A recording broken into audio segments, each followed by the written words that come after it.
Hey y'all, it's your girly man with another episode of my so-called disabled life. I have a brick wall behind me, just so you know.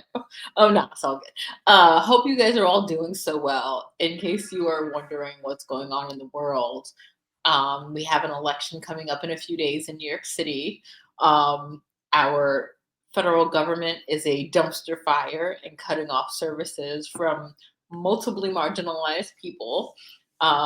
There is some weird rock in space that is by our sun that is absorbing energy from the sun, which is quite interesting because if you look at those parts of YouTube, psychics are ablaze. Um, all of this to say that the world is a wild place right now. And so I know Fatu was laughing because she's like, I didn't even man, know about it. I don't even know about the you're so rock. That's random. wild. I pay all kind three eye atlas, y'all. If you want to look it up, I pay attention to all kinds of things. Plus, I love space. I love astrophysics. I love Neil deGrasse Tyson. Hey Neil, you want to come on my show? You can come on my show. Yeah, so I'm gonna keep on going with it, y'all. I'm so tired. I'm so tired. And when I get tired, I get even more hilarious because I'm already hilarious. But also I get very random and very loopy. So the conversations may go in some wild, hilarious places. But we're gonna stay real focused because I've got more things to do. So we doing this. So yes. So I have the wonderful Fatima Elkott here with me today, and she is an urban planner and facilitator focused on the pathways for community connection and collective action. With a background in environmental biology and anthropology, Fatima brings disciplines to reimagine how planning, storytelling, and justice intersect. She is the co founder of Conscious Community Connectors, a woman and minority owned firm based in Tampa, Florida, that works alongside communities to create processes and spaces that reflect their stories, needs, and power. Mm. Fatima has led community engagement and planning projects across neighborhoods in Tampa Bay, creating frameworks for participation that prioritizes local leadership, cultural preservation, and healing. Through her work, she emphasizes that every community already holds the wisdom it needs. Her role is simply to help uncover the connections that bring that wisdom to life. Ooh, girl, what a bio. Damn. Yeah, it was sounded nice I when just you read it. I was like, oh, what's yours? got chills. So hello, thank you so much for joining us today. My Um, honor. so I am going to start off with the question that I ask everyone. So, who is Fatima, and why do you do what you do? I saw when you asked that question, I was like, dang, that is profound. Like, I feel like that is just like the question. I don't know that I'm like journaling about all the time. I feel like it's a constant discovery. So I don't really know. It's very emergent. I'll start there. She changes. Depends on what needs to happen. But I think overall, I've always been a connector. I just didn't have the language for it. I've just I'm the eldest, sibling and the eldest cousin. And so I've always been in between the adult and the kid table. I've always been, sitting on random laps and going through random photo albums. My mom was also a home health nurse growing up. So I was in lots of apartments, lots of stories. So I've always been surrounded by people and connecting people and a people lover. I just think like the stage in which I do that with, or like the things that I'm weaving or the tools that I'm using have changed over time. But ultimately, I think who is Fatima is a connector. And I've gone through like healing with that because I'm like, dang, like, am I that much of a people pleaser? Like, I really just love people. Like, who are you? You know what I mean? Who are you when you're not helping, serving, connecting people? And it has come back to that. So I say that in a different light where I'm like, okay, out of people pleasing, I just genuinely love y'all. Y'all drive me crazy, but I love people. We have so much potential. So that's what I see, for better or for worse. Now, I feel you so much on that, like, people pleaser portion from also the oldest sibling portion So they'll also, I love y'all, but I also hate y'all. Get off my back. Like, what do you, like, you just on my bra strap all the damn time. And I want to help you, but you make it real hard. Like, I want to hug you and punch you in the face all at the same time. So, like, that resonates so much. And I think a lot, there's His going to be a lot delight. of other people that are just like, damn, you speak in my life, because I go through that too. So how do we deal with that in a real holistic way, where we're not just burning ourselves out to help people, but knowing that people need support, but we also need to support, because you can't pour from an Yeah. empty cup. Like, how do we get to that place, and how would you get to that place? Yeah, that is a constant journey as well, dude. I feel like that has been honestly my plight in life is and we've talked about our upbringing a lot, you know, being half Palestinian, you're half Palestinian black, I'm half Palestinian and Cuban, and we have Chinese in there, and so we just all over. We had a bunch of displaced peoples.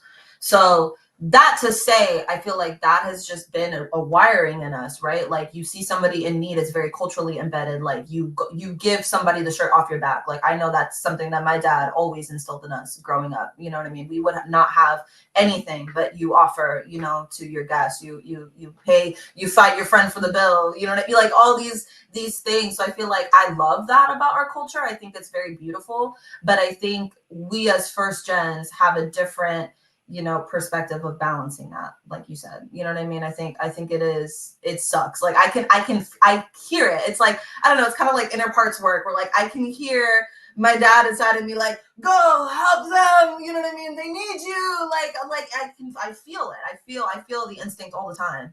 And I think now through a lot of therapy and a lot of work and a lot of just like consciousness of it, I'm like, okay, yes, but baby, have you eaten, have you slept, no. So like get your ass home. You have to. I don't care how much you want to help. Like and like really like reparenting myself and being like, okay, let's make sure those needs, having the support, all my friends, my partner, like have always been like, you need to eat, you need to sit down. Like I think being surrounded, I think we kind of attract those kinds of personalities, bless them, you know, that keep us in check. And I think it's just been that self-awareness. It's a dance. And some days, like especially in organizing, you're like, yay, you know, I'm getting so much done, there's so much progress, there's momentum, things are moving, people are connected, people are showing up, things are great. And then, you know, somebody gets sick, somebody da da da, and you balance those waves and those ebbs and flows. And I ultimately think that's just part of the dance is holding that and balancing that. So it's not a clear answer. I'm figuring it out. If you figure it out and you have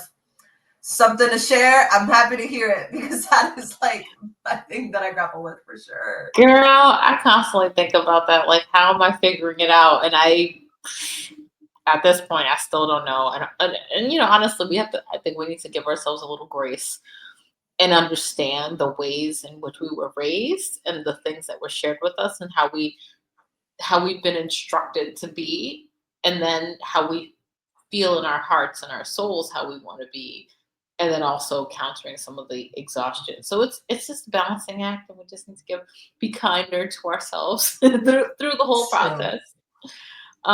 So you talked about your organizing work, and that's also how we got connected, which was super exciting. So can you talk a bit about what what led you to organizing, and some of the things that you're working on now? Yeah, I think so my mom's side, she's Cuban, and I think organizing has always just been a way of life. Like you again, you don't have the language for it. You just know that you know somebody that's going to help you with this thing, or like you're having something with your house and fulano's cousin down the street like knows somebody that has the piece that you need or whatever. So I feel like kind of that like, I guess like mutual aid low key was kind of like the start of it. And like I feel like when you're surviving, especially in immigrant communities, you know what I mean, that's like ultimately who you lean on, are like people within your ethnic or cultural group, or you know, your neighbors, people that you're exposed to. So I think that that was just kind of part of my upbringing. I never thought it was something like legit. I was just like, we just know people you know, that help us with things, and that's cool.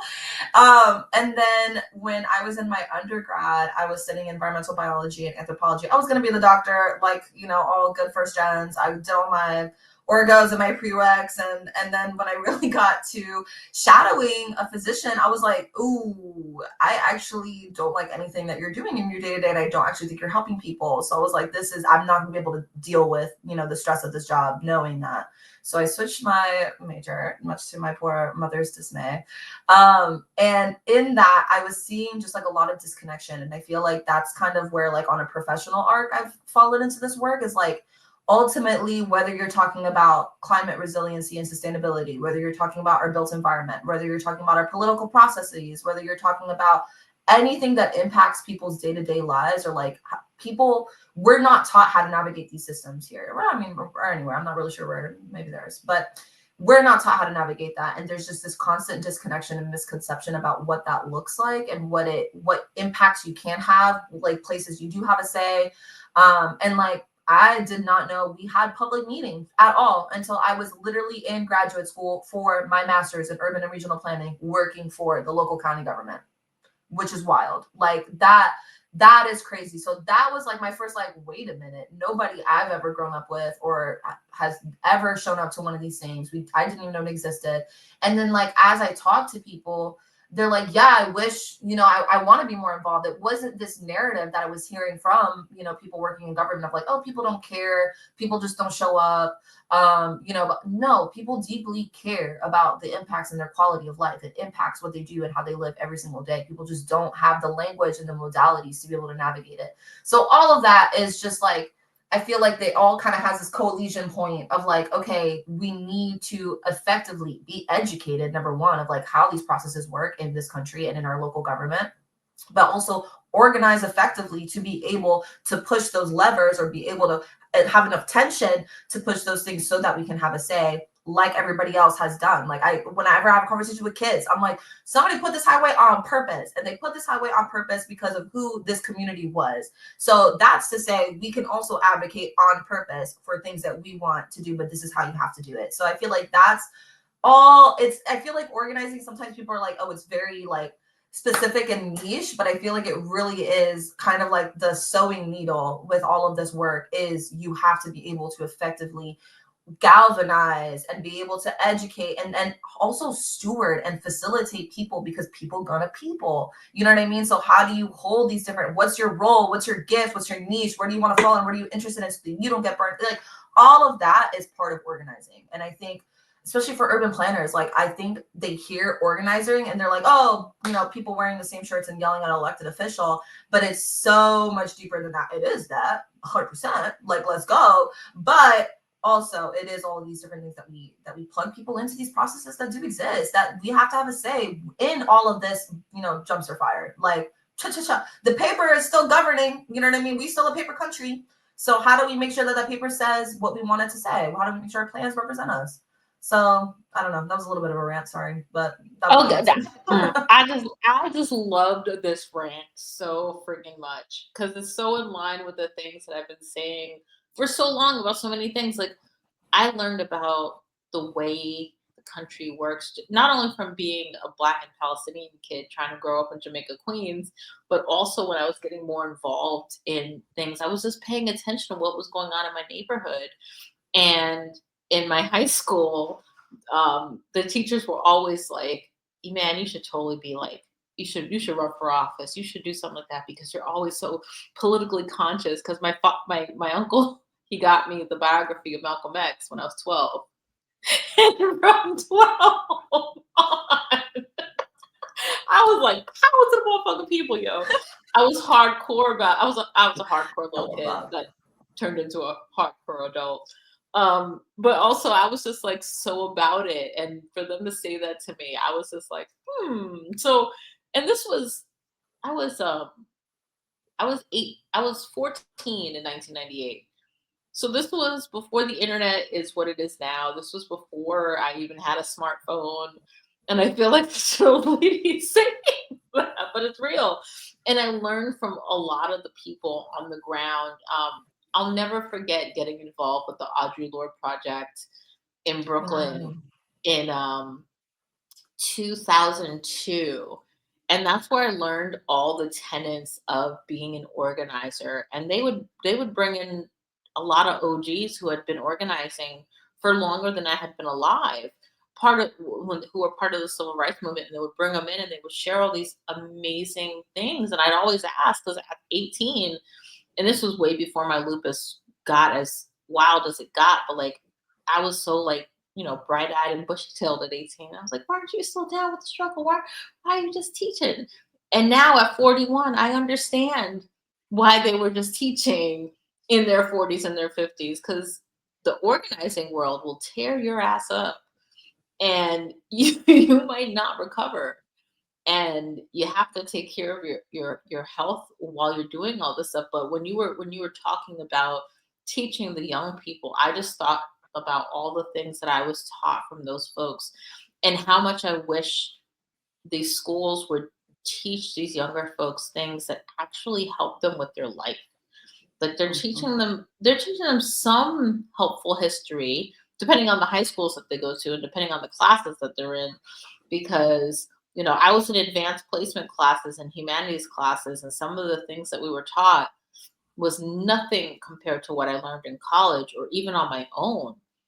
Um, so looking at the way these kids are taught these very, not like, even like less than mediocre, it's like just broad strokes of things, about how to function in the world and function in Yeah. society, and then how they're not getting some of that instruction from their parents because their parents might not even fully know.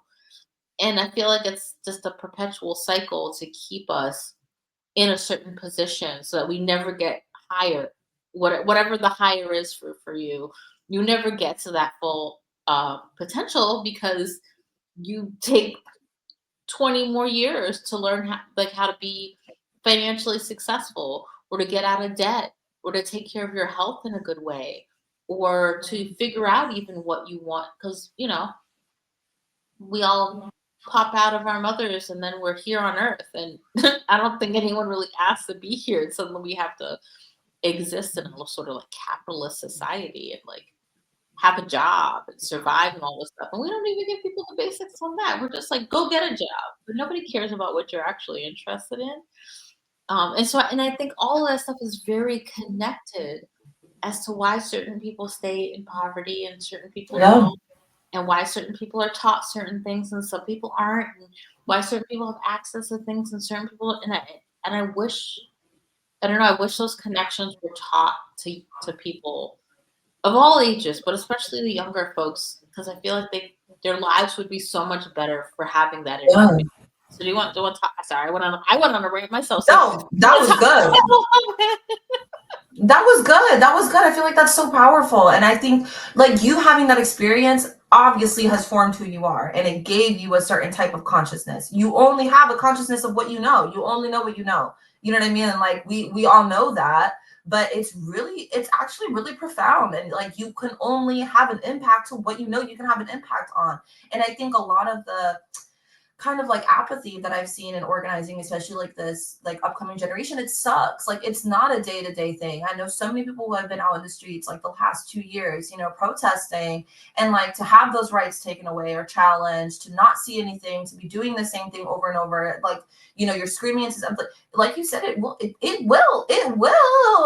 take you out. Like it is exhausting. You have to build in some sort. And honestly, we testament, like sometimes you learn the hard way. I had my face frozen twice with Bell's palsy because of stress. Like it wasn't until my body literally shut down that I was like, oh, I pushed it too far. Oh, my bad. Like sometimes you don't bounce back from that. You know what I mean? Like but that's not taught to us. It's not taught to us to build. It's not even taught to us how to rest. I was just talking with a colleague and I'm like, I only know how to function on like all 100 pistons firing, like I'm in like flight or flight mode, or I'm like literally like dead. Like it's very hard for me to find that balance because that's not how my household worked. You know what I mean? Like we were here, or we were like everybody's sleeping 14 hours and nobody's talking because we're having sleep for dinner. Like everybody shut up. Like we're in hibernation mode, and so there's all these things. So I think that's important. Number one. Number two, having the language is important, and then number three, getting exposed. Like everybody loves to be like, these kids in them phones, these kids. Who is stewarding the kids? And I think there are certain places like New York, y'all are awesome. I love the youth programs that I see up there. I do. I think they're freaking dope. The fact that you were exposed to these legends at such a young age is incredible. Like, I feel like, especially in the South, like we're just kind of like left to fend for ourselves. And then you could get into a whole rant of like our built environment is built so that we are isolated, so that we don't have these kind of chance, happenings and occurrences. And then that starts a spiral of like who gets connections, who gets networks, who gets plugged into these places and spaces. So we genuinely could talk about that for forever, but I do think that bottom line, it is getting the young people part of it and not ostracizing them, not thinking of them as a separate group, but really having that stewardship.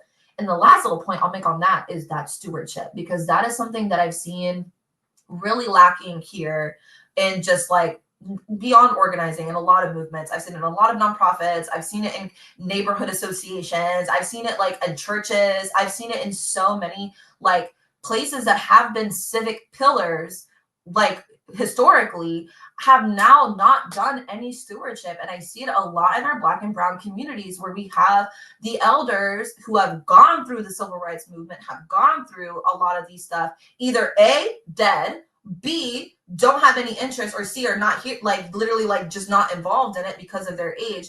And then I don't know what happens with this middle generational group, but I feel like I literally only see that generation. And then I see like, a bushy-eyed 18-year-old that's like, everything's messed up. Can I help with the community garden today? Like, you know what I mean? Like, there's none of that bridge building. I don't know if that's been what you've seen too. I have encountered so many folks who are like, I'm 41. I've encountered people who are like 51 through 60-ish who have climbed the ladder in a lot of places and then pull the ladder up behind them. And they, Literally. instead of wanting to mentor you, instead of wanting to teach you or support you, they want to give you a tough love bully type of situation, which helps no one. And when I come in a little kinder, a little gentler, understanding that I'm dealing with people who have dealt with trauma for X however many years, that I can't go in just like guns a-blazing. They're all like, "Oh, look at you coming in all with your hoity-toity." I think I don't come from the same damn communities they came from. As if I didn't go through similar things that they went through just a little bit later, and I don't want to bleed my trauma onto people, especially not some of these young kids who've gone through their own sets of trauma, and I actually want to guide them and support them. And so it's so difficult that there are so many people who have these positions who are then saying, we're going to tough love you to death, and then if you don't want to comply, we're just going to throw you away and screw the other kids. Or again, like you said, they just want to play on their phones. Well, maybe that's a trauma response too. Maybe they're burying themselves in their phones. Disassociation. Yeah. You're not paying any attention to them, and they got to pay attention to something. So they're going to go on their phone. I know years ago when I was in a domestic violence situation and I couldn't get away, I retreated into my phone because that was the only place I could find solace and some kind of care. So it's just like, it's so amazing to me how we're so disjointed, but we're sort of doing it to ourselves at this point, because that's kind of what and that's government and everything else wanted, and we just honestly been my biggest sorry, you off. No, I think our connection is a little bit. It's okay. Go continue. No. What was the last thing that you said? It was good. It just completely had frozen off for me. Just say it Oh again. yeah, That way no, you can cut it at the end. Yeah. Oh, I was just saying that because the government is doing that, making us sort of do that with each other, we've sort of taken over for them, and we're doing it to ourselves now, which is kind of an awful place to be. Yes. No, that is, I'm glad you said that, because that is totally something that I've seen way more so these last couple of months than I've seen these last couple of years. It's been wild to witness. And I feel like growing up, you know, you heard, right? Like, you know, in the projects, especially like the Latino and the Black community, like that's something that we've seen a lot here of like, oh, like pointing fingers against each other, doing like we hear about it a lot in like Chicago and LA.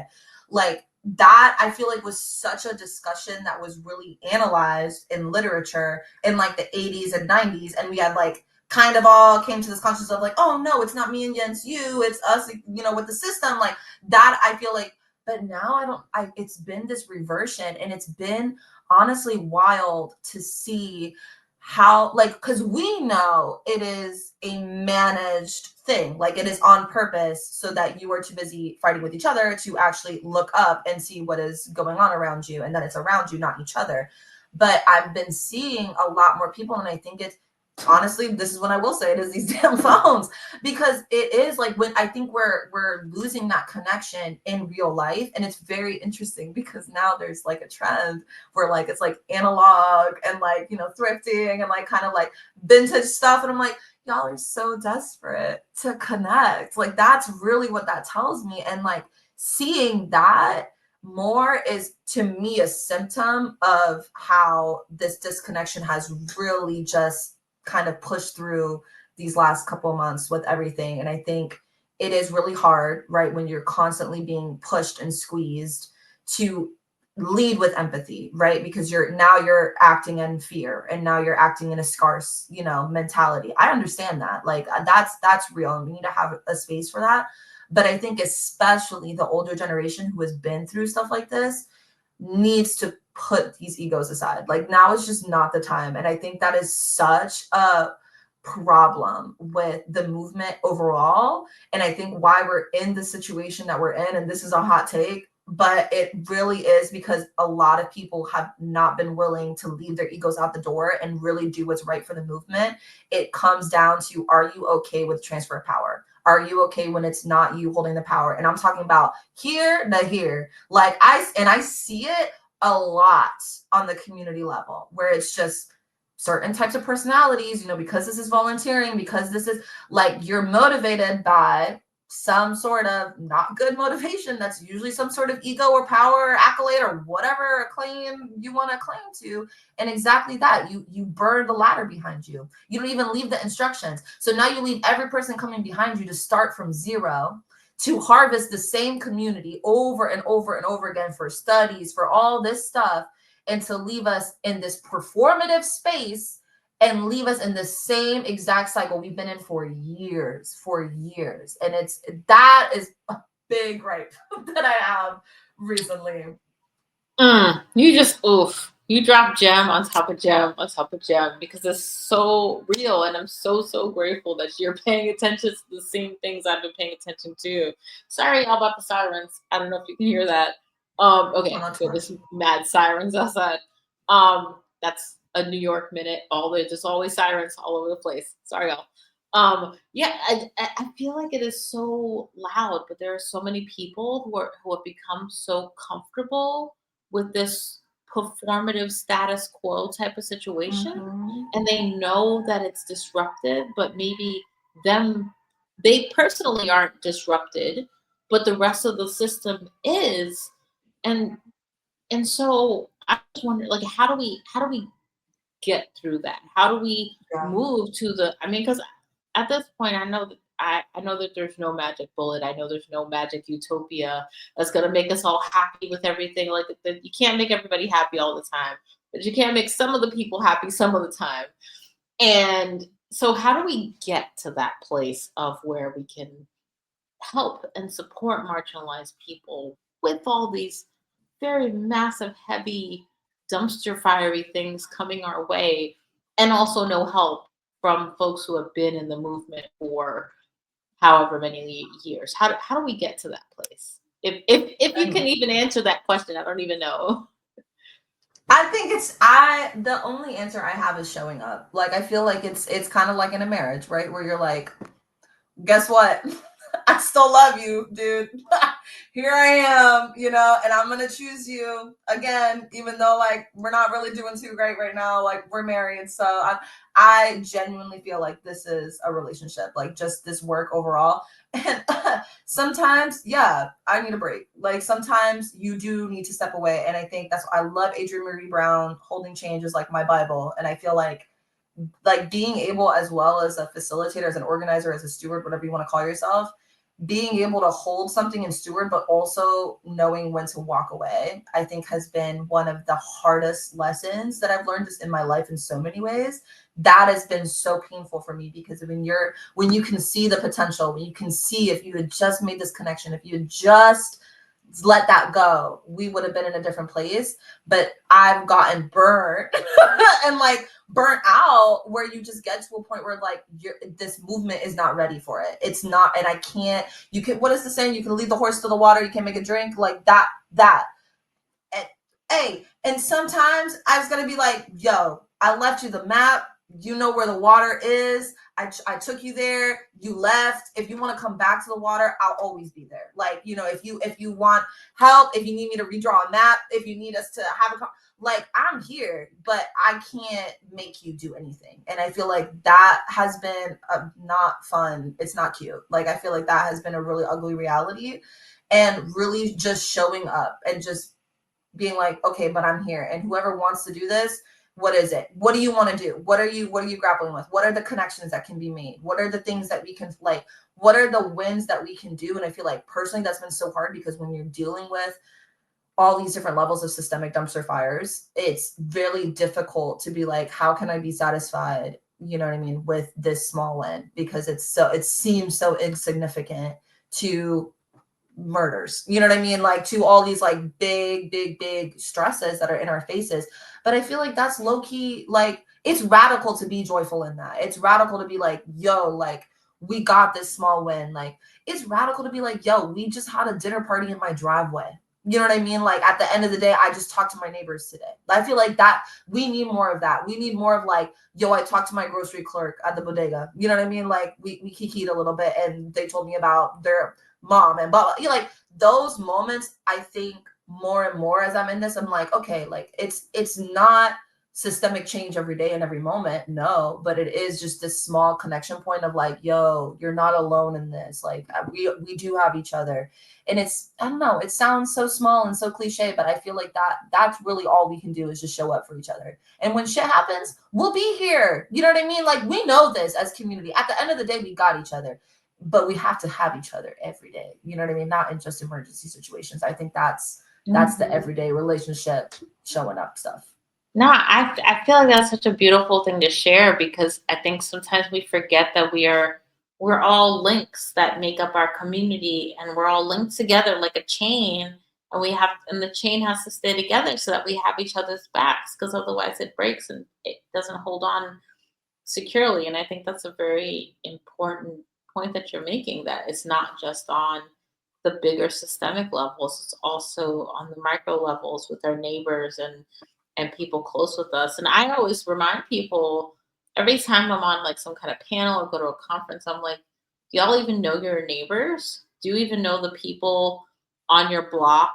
Or if you live in a building, on your floor, do you even talk to them? Do you even interact with them? What if some stuff went down? Like this past summer, there was a lot of blackouts in New York. There was a blackout in my building. We all had to talk to each other.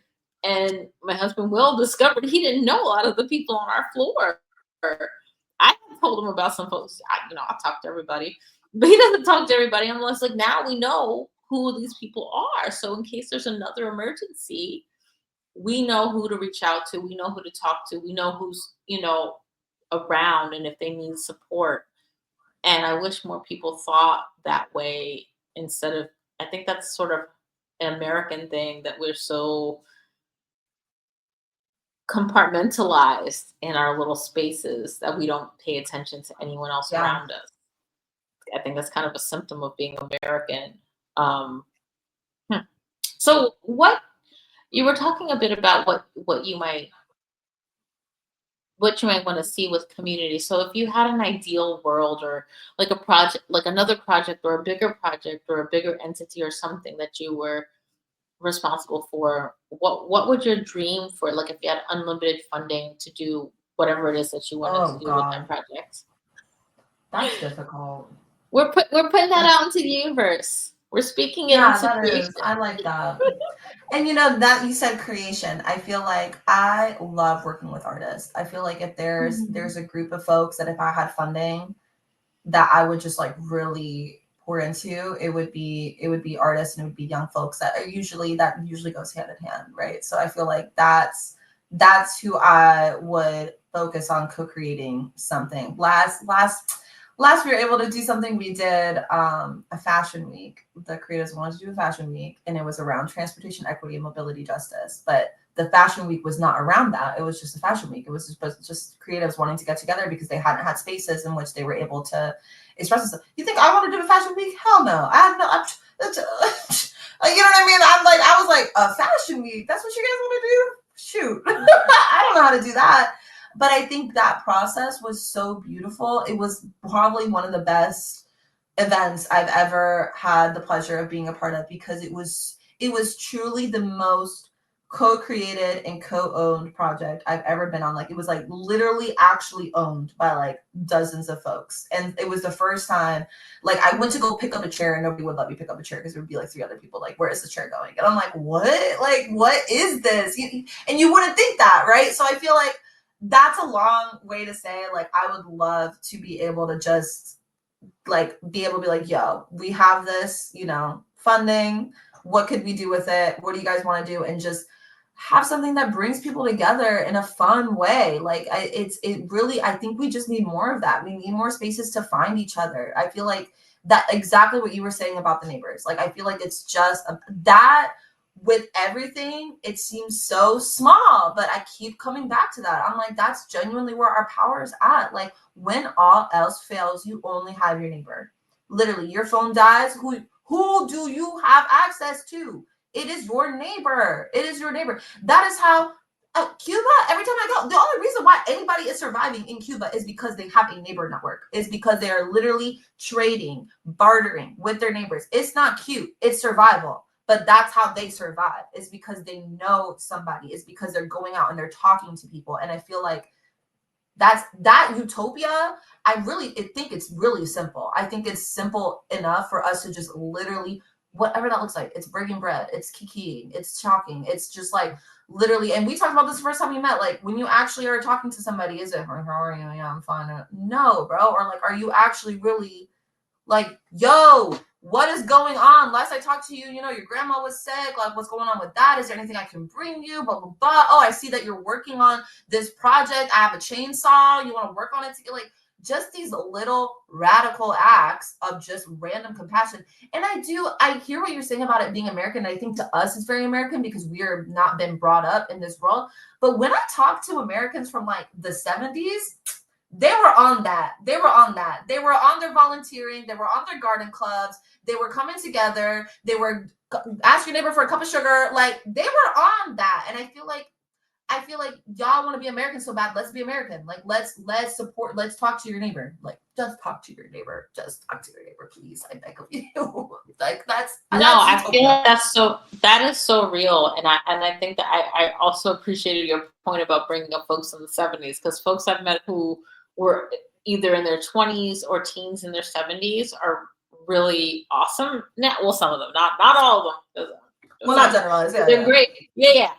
No, I think that they're great, and they were very much into that co-creation. And so I really love that you brought that up because I don't think enough of us use that kind of language of like co-creating with each other. And can you go into what that means and sort of like where you believe where the origin, because I have sneaky suspicions from where I heard it, so I want to see where you heard it, see if we can Oh, that's educate the tea. I don't know. masses.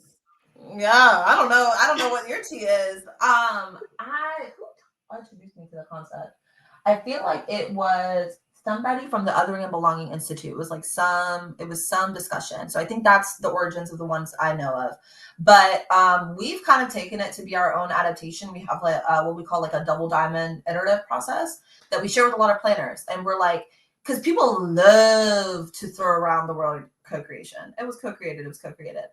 Baby, co-created means from the very beginning. So that means like literally you guys are having the thought together. The questions that are going to be on the survey, the members of the community are owning and like telling you, actually, no, ask us this, ask us this. The data that is being collected for the research to even be studied, for the campaign to even be thought of, like from the inception, you have the person or people or the community that's going to be the most impacted by whatever it is you're trying to do. There with you at the beginning, literally shaping it. And it is capital M messy. It is ugly. It is crazy. It is all over the place. You gotta, it's like herding cats. It's not cute. It doesn't fit into a scope of work. It is very, very emergent. But I feel like that is the only time I've ever seen a successful anything, a successful campaign, a successful event, and a successful project that is not just a one and done thing, because it wasn't an ego stroke. It was an actual emergent building. And I feel like when there is a genuine co-creation process, there's that stewardship from beginning to end. And whoever is involved in that process owns it, is a part of it, sees themselves reflected in it, knows about it when it's done, continues the work to enact whatever it is. It could be in all these places, but that's how we see it. And co-creation means hashtag paying people, you know what I mean, for their time doing that with you. It means you're literally co means on the same line. It means if I'm getting paid $45 an hour, you getting paid $45. If I'm getting paid 60, you getting paid 60, because your lived experience and my master's degree, none is higher than the other. You know what I mean? Like that is what it means to me. I will stand on that with 10 toes. No, thank you so much for that description. Because I feel like some people have they have some certain descriptions that aren't in line with anything I've ever heard of. So I really appreciate that. Y'all, I hope you're listening to this. This is sort of our call to get you to co-create with other folks in your communities, whether it's the community of your block or the community of your building or the community of your school, the community of your office, community of anything can be a community, and get together and organize things that you all care about and that you all work on. And as you shared earlier, like I've been involved in community board meetings for a very long time, but prior to me getting involved, I didn't even know they existed. And I've talked to so many people across the US who weren't even aware that they had community boards in their neighborhoods until I was asking about what was going on. Because when I'm visiting, I want to know, hey, what's going on? What's going on in your neighborhood? What's going on in your county? Who are the judges that are doing things? What is going on with your local council member? Like, I'm just curious. And when they'll say, oh, we don't know about that, or we don't know who they are, or we don't go to these meetings, I just do a little tippity tapping on my phone and I find the information. I'm like, here you go. Go ahead, get involved. Because it's our civic duty to do these things. Because if we don't do these things, then we end up with what we have. Yep. And I think that some folks don't even remember or understand basic, and I think certain high schools don't teach certain classes on like civic engagement or American politics. I got lucky, and the only reason I got lucky is because I was in those freaking advanced placement classes to learn about American government. And that's what I think was part of my shift, along with the biography of Malcolm X, taking that class. And I was just like, what the heck is this? And when I learned that, I was like, I don't know what this is, but this needs to change. And this was, 1990, man, because she was, of course, all about it. So it's just like, how do we, aside from sharing the things that we're sharing now and teaching young people and sharing this information, how do we get more of this information out there to like, because I feel like some people feel so powerless, and I even sometimes feel powerless these days, but how do we like empower people more to understand that they do have even if it's a teeny bit of power, they do have a teeny bit of power to do something. How do we empower folks to recognize that they are powerful? Yeah, I love that question. And I agree. I mean, I think that's the waves and ebbs and flows that we talked about earlier. There are definitely days where you feel powerless and that the sometimes I feel like I'm like looking up like at this monster and I don't even see the shape of it. It's so big. I just see like a toe and I'm like, how I am so small. And then there are other days where I feel like I'm soaring 10,000 feet above everything. I'm like, I can see it all.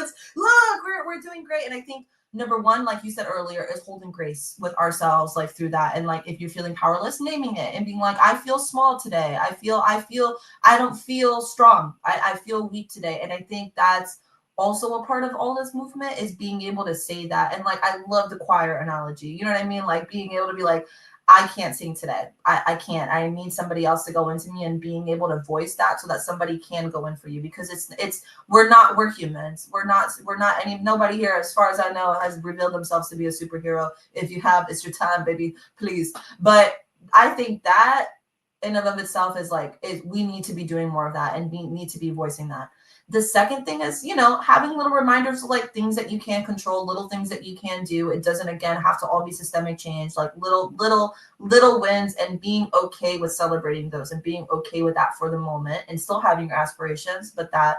And then something that I know we've talked about as well, and that a lot of organizers have been harping on for forever is narrative change, bro. Like we're in this situation because ultimately the good movement, whatever you want to talk about, the movement of belonging and justice and all of this, where is the actual narrative strategy? Because I have really not seen a cohesive one. I really haven't. I think there's a role for media, popular media, social media, digital media. There's a call to these in-person spaces and events. Like I think we need to be leading that and really standing on business on what it means to have these messages that we can all buy in on. I mean, this is also a hot take. I really do think we are in the situation we're in because we have not really provided a space of belonging for folks. And where have folks have found a sense of belonging in is having their values represented in the conservative party. And whatever you feel, that's facts. That's facts. I've literally had conversations with folks that are like, I don't agree with what is going on, but I feel represented. I feel part of this group because my values of family, of faith, whatever you want to say it, are being represented. I do not see another movement really doing that. I don't on any spectrum besides that group. And I think that is why it has been so successful of a movement in terms of organizing is because the narrative strategy from the grassroots to the top has been organized. It's been implemented. It's been clear. It's been effective. Study it because it is very good. And I think we need to really like the trust-based philanthropy that I see on the Conservative Party is who does that for Black, brown, disabled bodies at all? I do not see it. I do not see it. It is show me the metrics. It is prove to me that you're having an impact. It is give me all this data that you reached 10,000 people and you changed the world and you solve poverty and maybe we'll give you $1,000. You know what I mean? I don't see the stewardship of folks who really want to see change. And I think it is what you said, where it's like a lot of people are comfortable being performative. And I think we are in this place because y'all thought it was cute. Y'all thought it was something you could just go on a conference on, talk about, and wrap it in a bow and call it a day. And this work is not that. It is day in and day out. It is ugly. It is grueling. And we need to show up for each other consistently because that's what it takes to have a genuine cohesive movement. And this, oh, well, you didn't use, like, I understand we need to change our language about things, but you can't ostracize people based off of you didn't use the exact correct language for X, Y, Z thing. So now you're completely out of the movement. Okay. And then you wonder why we have silo on silo on silo on silo, why everybody has had to split off and do their own groups because everybody keeps kicking themselves off to the curb. It is so weird to me. And I think hopefully this is enough for folks to be like, oh, dang, it is impacting me. Yes, baby. Now what? Like, can we put things aside? Even in community work, I've had community leaders coming to me like, oh, well, I'm not going to work with Pastor so-and-so because back in 1989, he said something about my sister. I'm like, that's cool. I need y'all to leave that out the door. Like when you come into this space, come into the space for your community. Your community needs you. Your community can't wait for this moment to pass because of so-and-so back in 1980. Please be for real. Like recognize the stakes that are at hand. Like genuine, like people's, it's life and death for a lot of people. So I feel like that's something that if we can just like, and like the self-evaluation, like, am I doing this? Am I perpetuating this? Like really coming into the room and doing that. And then, hopefully we get some people that are able to do this, on all scales, and we can just collaborate better. I think it is micro macro. You know what I mean? Like we need this big narrative shift, but we all need to find each other in order to create what that's going to look like. You know what I mean? And we're still here. We're still like little slime molds, trying to find each other.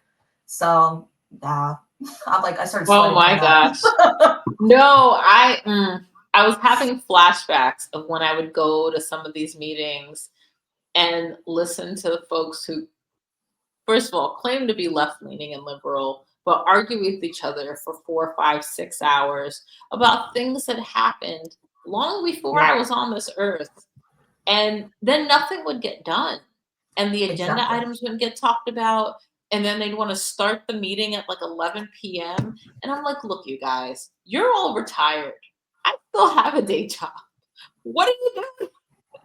Can't be on the phone with y'all all damn night while you argue about things that have nothing to do with anything we're talking about or the meeting or anything going on today. And so I but that happens in so many different places.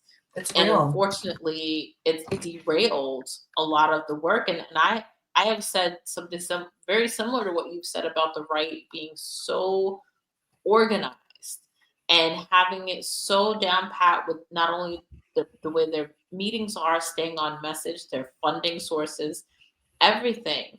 And I've brought that up so many times in so many different meetings, and people are like, "Oh man, why you gotta say that?" I'm like, because it's true. It is We're true. so disorganized, and y'all don't want to listen. And instead of you listening, you go and do whatever you want to do, and then we get taken out. And so I'm really and truly like, I hate that people are gonna suffer really hard into November and December because all of these benefits and all of these security measures are being cut. I feel for them. And also, we did this to ourselves because of the ways that we showed up, the ways that we voted, the ways we didn't encourage and educate our communities about certain things. It's all very connected. And I hate that we have to suffer together.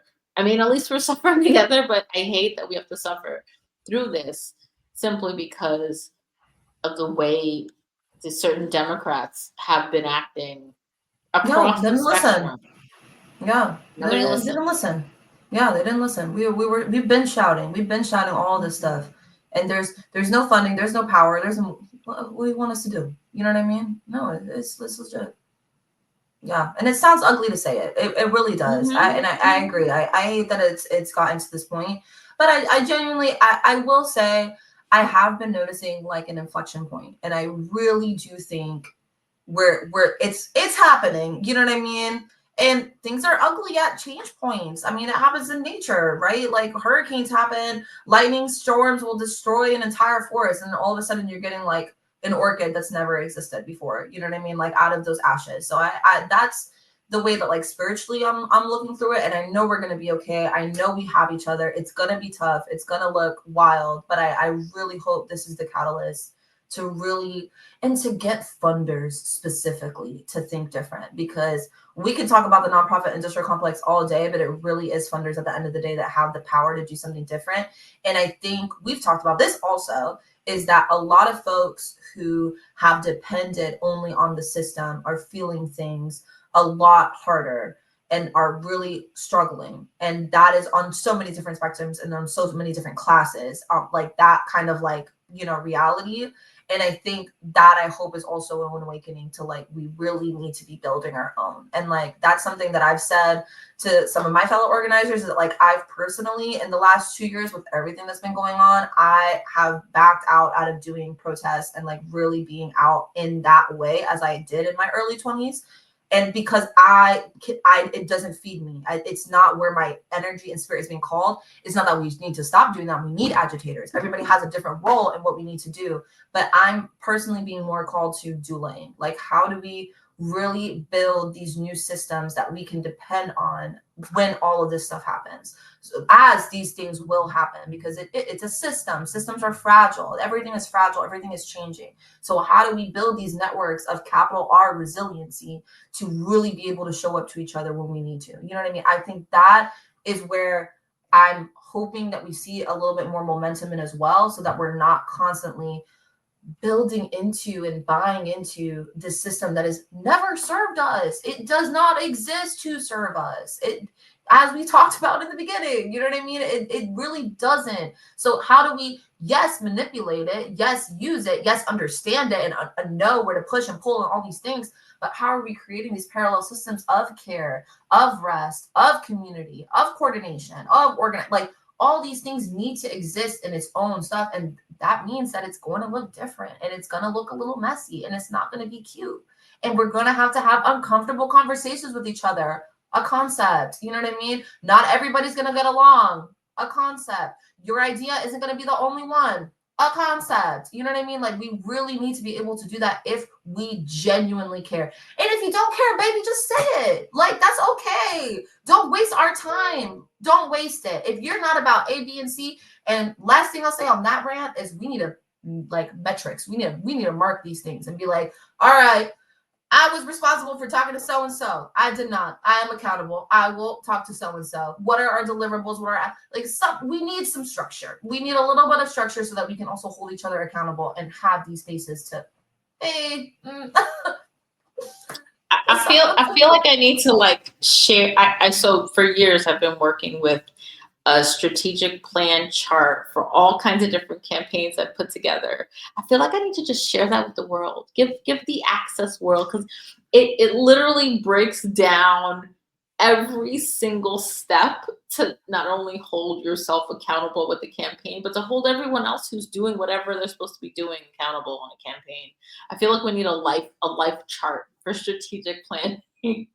I feel like once again, you just gem after gem after gem that you're dropping.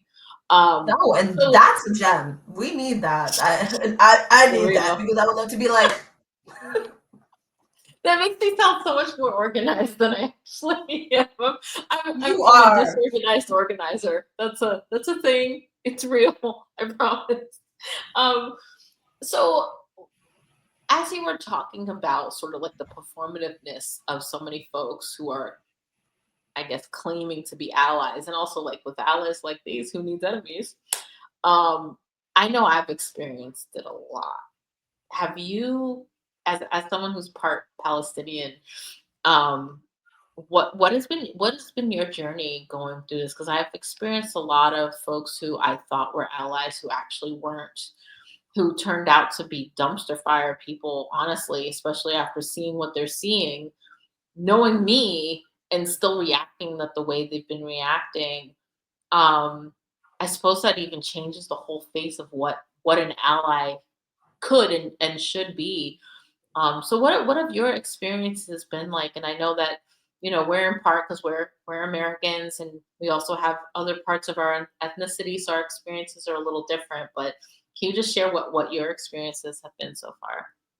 Yeah, I hate that I resonate with that. And that has definitely been a lot of my experience. And a lot of people that I've called mentors, people that I thought were really close to me, like, I think it has catalyzed what I've been calling like an age of peeping, where I'm just like, oh, okay. Like, and like I feel like the first, like, when things were getting really bad, I feel like I definitely was just like not in a good mental health space of just like grappling with that, especially because I'm such a people lover. Like, I genuinely like, and I cannot comprehend, and I really like, I pride myself on really being able to connect with people from different, experiences and stuff. And I love doing that. But this was really for me, like, I can't understand somebody that can witness what we've witnessed and not, like, what's your line? You know what I mean? Like, for who is that okay to happen? And I feel like I'm like tearing up kind of talking about it. Like, it's just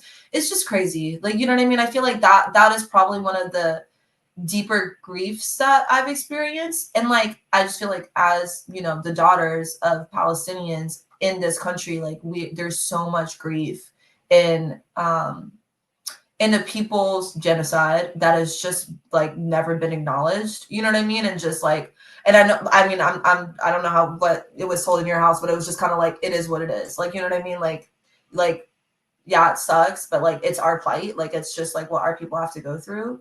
And that has just been like kind of the story. And then to have this moment where like my Bubba was so happy with just the fact that like people knew. He was just like we would cry, you know, and talk about, you know, and my stepmom and my siblings were over there for a hot minute.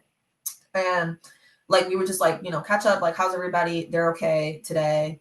And then we would like cry and we would talk about it. And then I'd be like, Bubba, like how, like what the fuck? Like what how? And he was like, Bubba, nobody has ever even noticed that we existed before. He was like that we have been so invisible for so long that we're gonna see ugly, but this is the truth. And he's like, at the end of the day, the truth prevails, and like people are seeing the truth. And he's like when the college kids were doing the encampments and like all of that, like it was just like, all right, like there were definitely some beautiful moments of just like, yeah, like for a lot of people, this is a hard line. But just on the personal aspect, like just so many people that I was like, oh, that's crazy. And like definitely being in rooms, professional rooms where I've looked at differently, 100%. Just, and like, I have not been as vocal as I want to be, you know what I mean? Because of our identities, you know what I mean? Like I'm very selective of like who I even say that I'm Palestinian too. Sometimes I'm like, I'm Latina.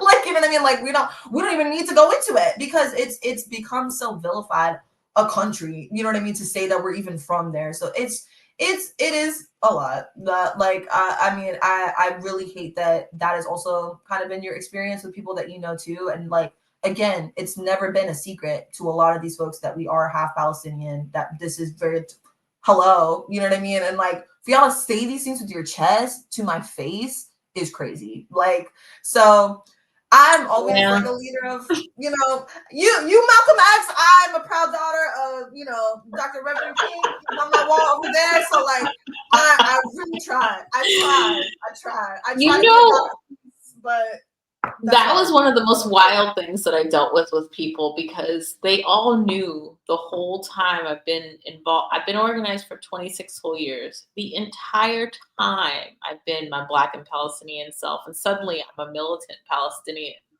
So That part. and I was like, wait, what? Where'd that come from? You know me all these years. Some of y'all have met my Black ass mother.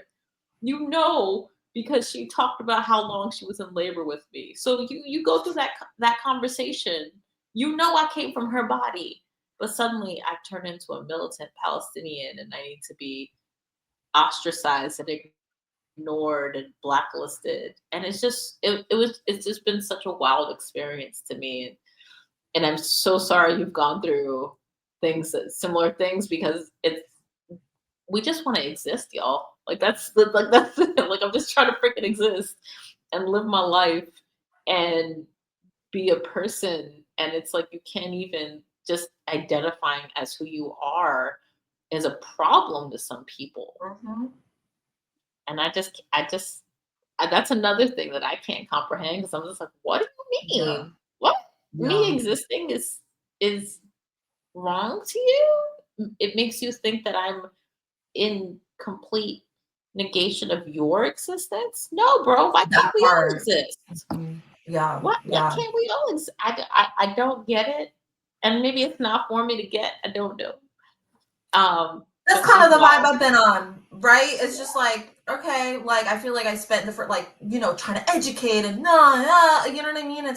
And there has to be a time where you just like, I feel like that, when I was talking about earlier of just like really letting it go, I feel like that was a big, big, big catalyst in that was just like, oh, I can't change your mind. And like, if that's how you feel, I have to be okay with that's how I'm being perceived. And like, it breaks my heart. I love you still. You know what I mean? I'm still here for you, even if that's what you think. But all right, you know, moving on, I guess. I don't know. It is, yeah, it's That's been a little it. ugly. Where? Yeah. Yeah. What's that thing that this guy at a hotel said to this white woman who was messing with him? It's above me now. It is It's above above me. me It is now. above me. That's it. Go with God. It's above me. I don't what Mm-hmm. and we're gonna keep existing through all this. We're going to keep having those moments of joy, whether it's our Palestinian joy, our Black joy, our Cuban joy, whatever the joy we're going to be having. And it's got nothing to do with your white ass. Goddamn. So that's um so if you could tell your younger self something, I mean you're still pretty young, so I don't know how young you want to go. But if you could share something with your younger self about your current life and your existence now, what would it be? Hmm, that's a good one. There's so many things I wish I could say.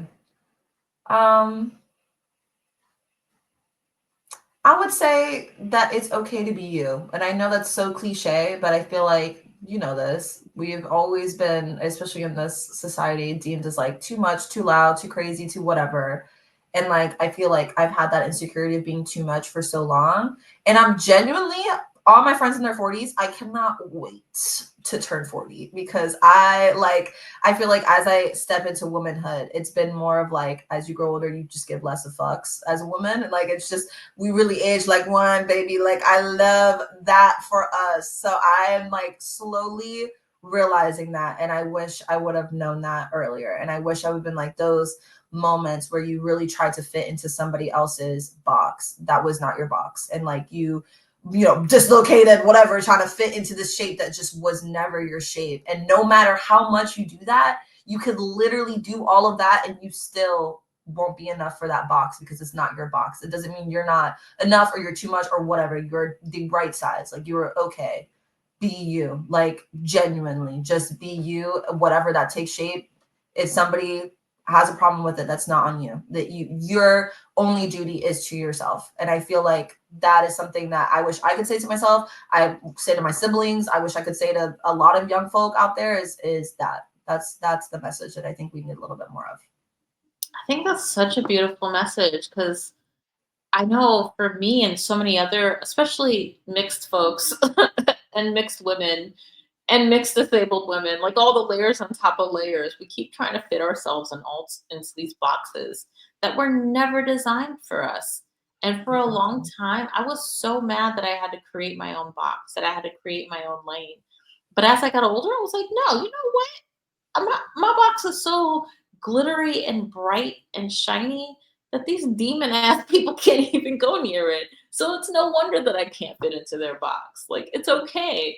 And so now I'm having a lot of fun in creating my own box in my own lane because it is just for me and creating from that shares my brightness to its full capacity, which I think is awesome. So you just sharing that made me want to share that. So I hope that is inspiring other people to create their own big ass shiny boxes and doing their own thing. And there's this business called Rebel Soul and they come up with all these really cool t-shirts with sayings.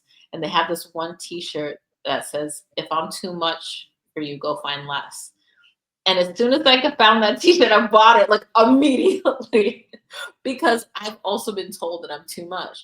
Well, guess what? If I'm too much, you go find less. It's okay. I I'm too love much for that. you. There are other Mhm. places where I am the perfect fit.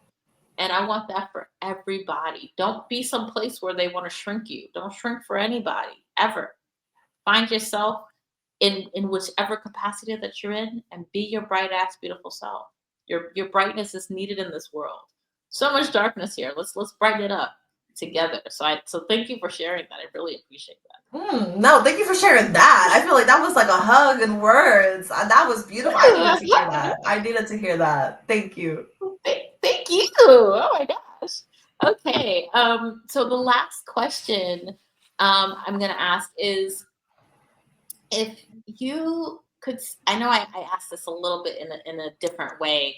Um, but if you could create anything in the world, whether it was about accessibility or inclusion or community or co-creating or whatever it is, like what would you create? Oh, that's so hard. Just I don't know. I feel like it takes so many forms. I feel like that's why I have such like a hard time answering that question because when I try to visualize it, I don't see a one thing. I just see like a convergence of so many things. And I think that's what I want to see is like diversity in the sense of the word. Like I feel like we are such a rich people. It's so people are awesome. It is so cool to get to know somebody and their lived experience and to see like just us in this conversation, like to see all the different ways that you've been impacted and how you've grown up and like the influences that shaped you. Like that's fascinating. And I want us to have more of that. Like I just want us to just like love that in each other. You know what I mean? And like just light be getting light and just like really like, okay, like we're here. And I know that's like again not a really answer to that question, but that's just what I keep seeing is that whatever that takes up and shapes and becomes great. But I just want that. That's what I would wish for. No, I think that's a perfect answer. I feel like that was such a Thank you. beautiful sort of encapsulation of everything that you've been saying. Like, be about the damn community. Be yourself, like your true self for yourself. Like you're the only one that's you, so be you. And don't let these higher ups put one over on you. And that we're more powerful together and shine your light. So I feel like what you just said encapsulates all of that beautifully. That was beautiful. And that was a beautiful recap too. Like I just need that in a bullet point on my on my desk Every while I'm looking time at I my talk page. to you, I feel like my soul has gone through like a washing machine, and like it's Ooh. it's fully cleansed and feels like it smells yummy and it smells clean and it's good and it just feels refreshed and beautiful, like sleeping on clean sheets. So thank you. That's a nice one. I feel like you feel like a really hearty home cooked meal. That's what I would describe Oh, my relationship with you. Where I'm like, well, thank ooh, I'm you. full till tomorrow. Like I just need to take a So we good clean it nap full. now. Yeah, We we're good. clean it I full like that. tonight. All right. That's Wonderful. I'm nice. I'm sure people are just like looking at what these ladies talking about. Anyway, is there anything else that you want people to know or that you want to share about yourself? No, I think we really did a good job. And I just thank you for hosting these spaces and being kind of this utopia in action. Like just thank you for being you and being a light. And I hope that this just continues to spark light. Like you said, we just need to be light. And light sometimes comes at a cost and attracts all sorts of Mm-hmm. things. You get mosquitoes, moths, Mm-hmm. things galore. But light begets light. And I think we need to remember that. So I thank you for reminding me of that. And I hope that that prevails to all. Oh heck yeah! I just I've been saying on these episodes that I've been just kept having so many amazing conversations, and you were one of them. And we had so many different conversations after the panel that I was on. So I was like, I just need to keep this going.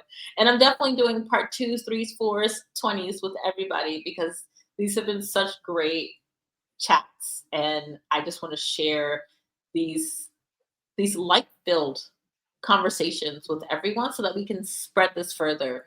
Um, because I feel like that's how we can create some change in the world. I don't know. So 100%. yeah. So thank you, Fatima. Thank you everyone for watching. This has been super fun. And all of her contact information and her bio will be in the show notes. So check that out. We will be back again next week and you'll have a beautiful day. Thank you so much.